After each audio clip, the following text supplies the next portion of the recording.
Oi, gente, tudo bem com vocês? Estou voltando para gravar a parte 2 de como foi a prova prática do Revalida. Ontem eu fiz a parte 1 contando para vocês em detalhes como é aplicada a prova, como é o dia da prova, o que acontece lá dentro do hospital, como são separados os grupos, o tempo de espera.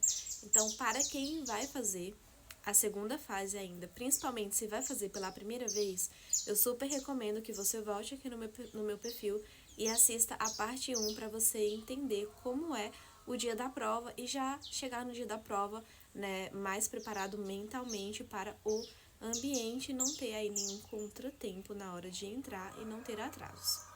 E hoje eu vou responder essa pergunta aqui, né, se eu fui bem na minha prova. Eu vi muita gente relatando de problemas com atores que não entregavam as informações, não entregavam exames solicitados, e eu realmente ouvi esse relato em vários grupos e de outros colegas também. Onde eu fiz, que foi em Campina Grande, na Paraíba, os atores estavam super bem preparados e a minha turma foi a primeira do grupo da manhã. Então, eles já tinham as informações bem precisas, só o ator da insônia, que ele não falou pra mim sobre o tempo de telas que ele passava, ele não falou que ficava acordado até tarde assistindo televisão, um jogo de futebol. Essa informação não foi passada pra mim e acredito que ninguém do meu grupo recebeu essa informação. A partir do grupo 2 o pessoal já estava recebendo. Então foi esse o prejuízo aí do primeiro dia. Mas contando pra vocês como foi, né? No primeiro dia, eu estava mais tranquila, então eu consegui conduzir melhor as estações. No primeiro dia, eu consegui fazer 44 pontos segundo a minha correção, tá, gente? Segundo o que eu lembro, o que eu falei, as coisas que eu não lembro, que eu fiquei na dúvida, o que eu não sei se eu falei exatamente como tá no PEP, na minha correção eu coloquei 0, porque é melhor a gente é, ficar com uma pontuação ali mais baixa na nossa correção do que a gente ficar iludido com uma correção, uma nota super alta e aí no dia que sai o resultado oficial não é como a gente espera e o baque é grande, né? Então eu fiz dessa forma, aquilo que eu não lembrava e que eu não tinha certeza, eu colocava 0 na pontuação. Então no primeiro dia eu fiz 44 pontos, só que quando eu saí, que eu fiquei na sala de espera, eu fiquei ouvindo os comentários das pessoas, falando que elas responderam, o que poderia ser e tal, tal, tal. E eu não falei isso, eu não solicitei isso. Nossa, eu não falei desse jeito na minha cabeça, né? Eu ouvindo, eu tava bem quietinha no meu cantinho, mas a gente acaba ouvindo alguns comentários. E aí eu fiquei super nervosa, porque eu achei que eu tinha ido mal justo no meu primeiro dia e que ia ficar a minha aprovação ia depender do meu resultado do segundo dia. Então, no segundo dia, eu estava super nervosa, porque o peso era muito maior, né?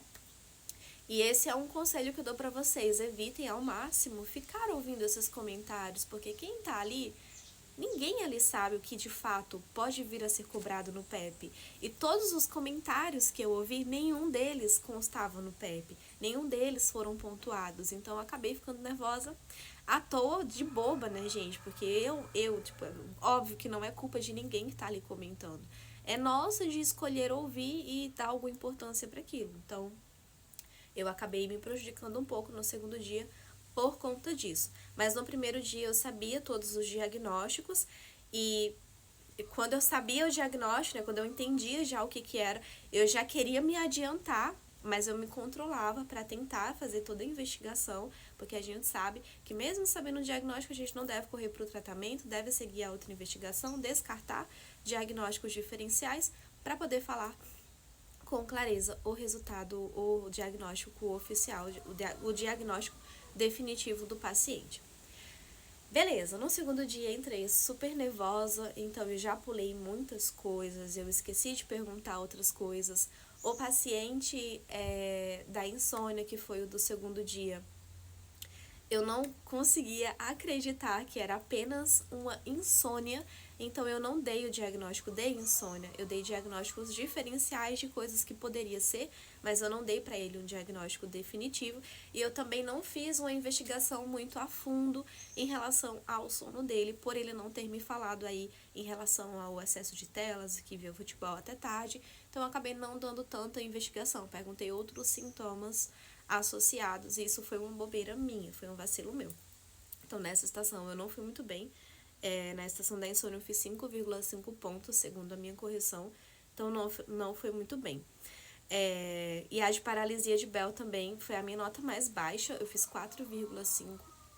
Então foi algo que eu estava conduzindo a estação como se fosse um AVC, né? E aí quando eu percebi que não era um AVC, eu comecei a fazer outra investigação, mas no começo eu fui conduzindo como um paciente com um quadro de AVC, que estava cursando com um derrame ali.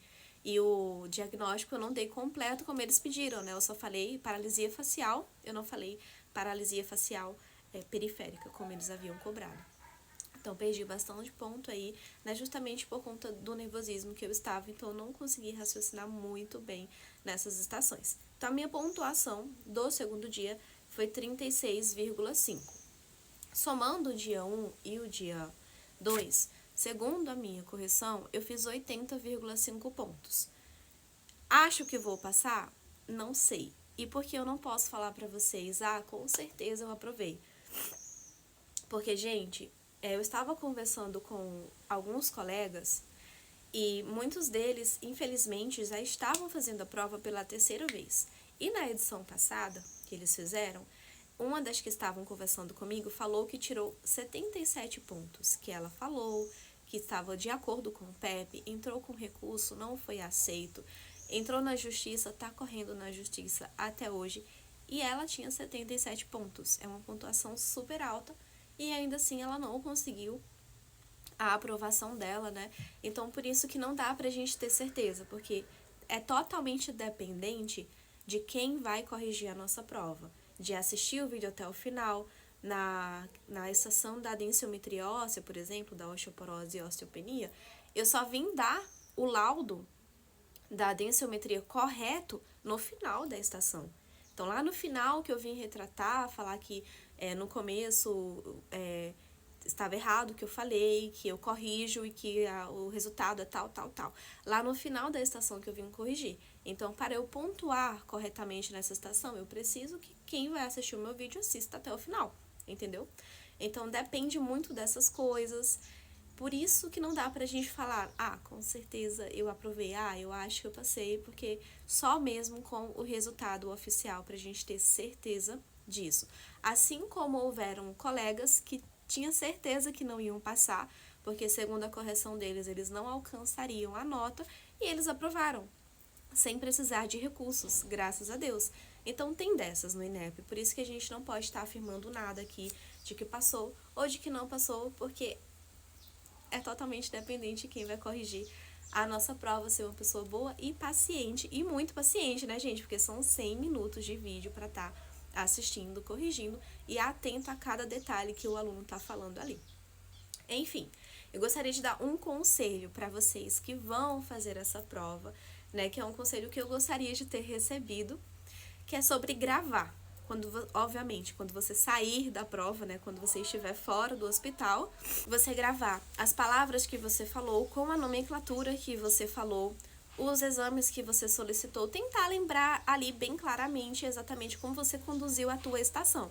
E grava isso e deixa guardado. Porque o PEP, ele sai 3 dias depois. E 3 dias depois, a gente já sai tão desorientado dessa prova que tu não vai lembrar com clareza todas as coisas que você falou e solicitou ou como você fez isso, tá?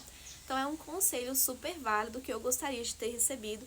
Depois, né, que eu postei o vídeo aqui, muita gente falou, eu gravei depois que eu saí para eu poder lembrar, porque realmente a nossa mente é muito falha. Então, façam isso, gravem a prova de vocês quando saírem da estação. E foi isso, gente. Essa foi a minha prova. Foi assim que eu me saí. Espero que vocês tenham gostado aqui do meu esclarecimento. Se gostaram, já sabe, curte, compartilha com os teus amigos que vão fazer a segunda fase do Revalida, ou até mesmo os que estão se preparando aí para a primeira fase, com certeza vão aprovar e logo, logo será a segunda fase de vocês. Tchau, tchau, bons estudos e até o próximo vídeo.